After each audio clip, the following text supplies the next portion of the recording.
If you had a battery powering a light and you wanted to turn it off, you'd probably use something like a switch. However, what if you wanted to program when it got turned on or off? Well, in that case, you'd use an electrically operated switch, such as a relay or a transistor. However, the use of these components extends far beyond, and they're incredibly powerful tools which you will certainly find yourself using throughout your Arduino journey. So today, let's learn to use them!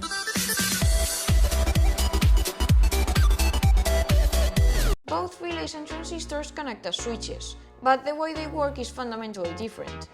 Inside a relay, you'll find a coil. When you pass a current through this coil, it will create a magnetic field which will attract a piece of metal, switching its position. In one position, this metal will complete the circuit across the relay, while in the other, it won't. However, most of the time, the output of a relay is actually divided into two, a normally open one and a normally closed one, and they do exactly what they sound like. That means, if you connect a voltage to this terminal, it'll come out of this terminal but not this one. But if you then pass a current through the coil's terminal, it'll stop flowing through this terminal and start flowing through this one instead. Now granted, there are other types of relays. Some have just one normally open or normally closed terminal, others have two terminals which open and close at the same time, others have two sets of normally open and normally closed which switch at the same time, and so on.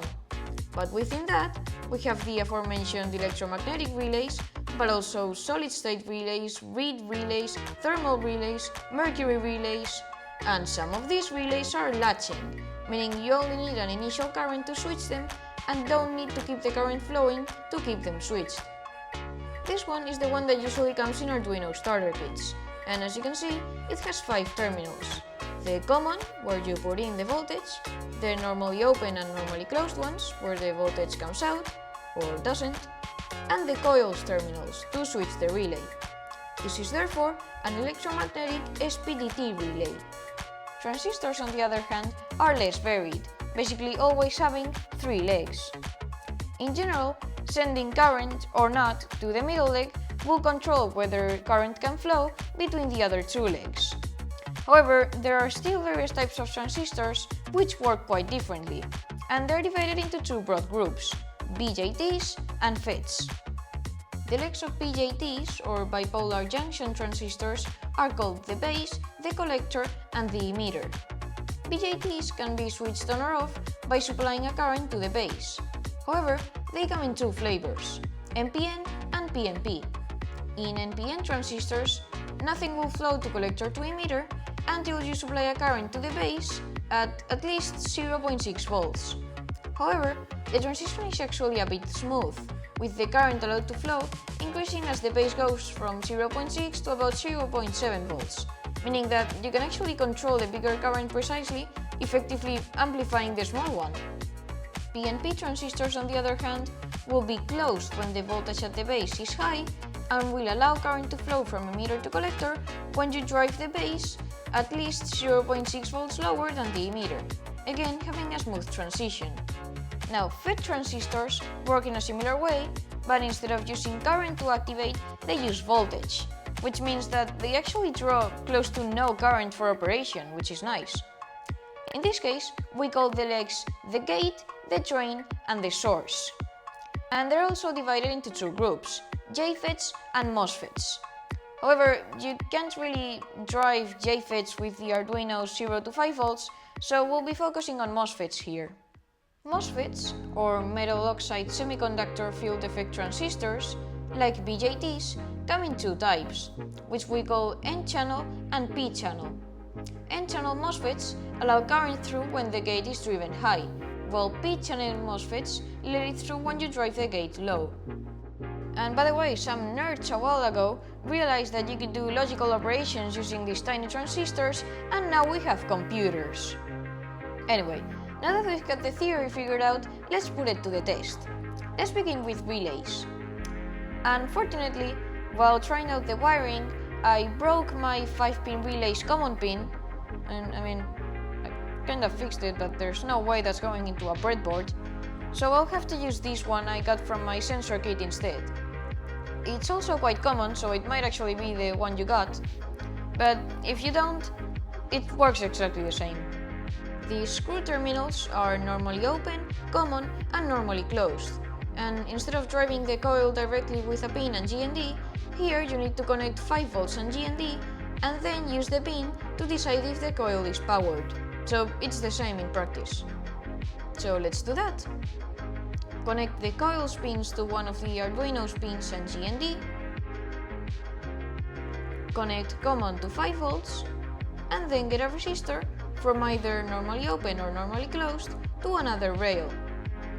Then, in that rail, let's place an LED's positive and connect its negative to GND. And now, let's open the IDE.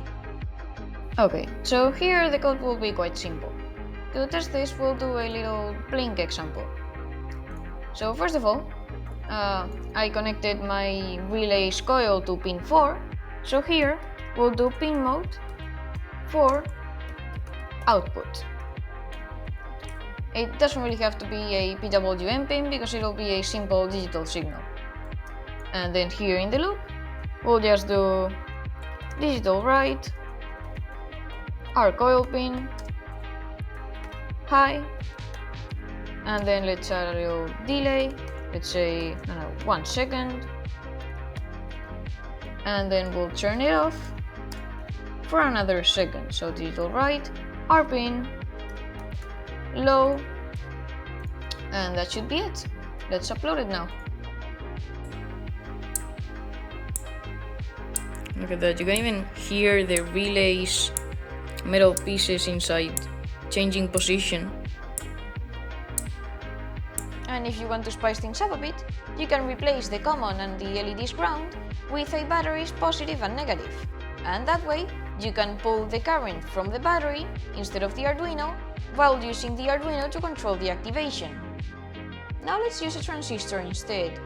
Place the transistor's legs in separate rails and connect the collector to 5 volts, the base to your pin, and a resistor from the emitter to the LED's positive. As before, connect the LED's negative to GND, and we're ready to control it.